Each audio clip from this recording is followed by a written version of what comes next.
আসসালামু আলাইকুম। বিসিএস পরীক্ষা যারা দেয় তাদের মাথায় কি আসলে গোবর পোড়া থাকে? ভাই, আগে আমার পুরো হট হয়ে যায়েন না, দাঁড়ান বিষয়টা আমি খুলে বলি। আমি একটা পরিসংখ্যানে দেখলাম যে বিসিএস পরীক্ষার জন্য সিট থাকে মোটামুটি ২,০০০-এর মতো বা ২,০০০-এর আশেপাশে।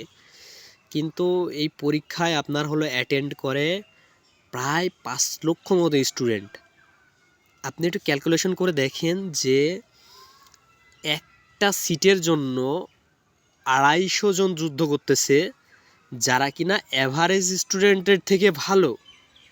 বিশেষ পরীক্ষা কারা দেয়?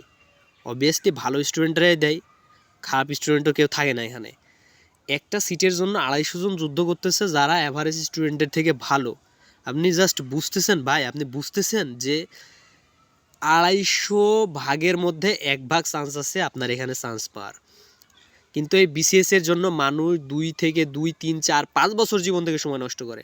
আপনি বুঝতেছেন এই ভালো স্টুডেন্টগুলা যদি এই ২, ৩, ৪, ৫ বছর বিজনেসে ফোকাস করে, বিজনেস নিয়ে নলেজ গেইন করে, বিজনেসে অ্যাটেন্ড করে, আপনি বুঝতেছেন ও বিসিএস পরীক্ষা দিয়ে চান্স পেয়ে যে জায়গায় যাবে, ওর থেকে আমার মনে হয় শতগুণ ভালো জায়গায় এরা পৌঁছাবে। দেশের হাল শুধু বিসিএস দিয়েই ধরতে হবে এমন তো কোনো কথা নাই। আপনি বিজনেস নিয়ে নলেজ গেইন করেন, আপনি বিজনেসে আসেন, বিজনেসম্যান হন।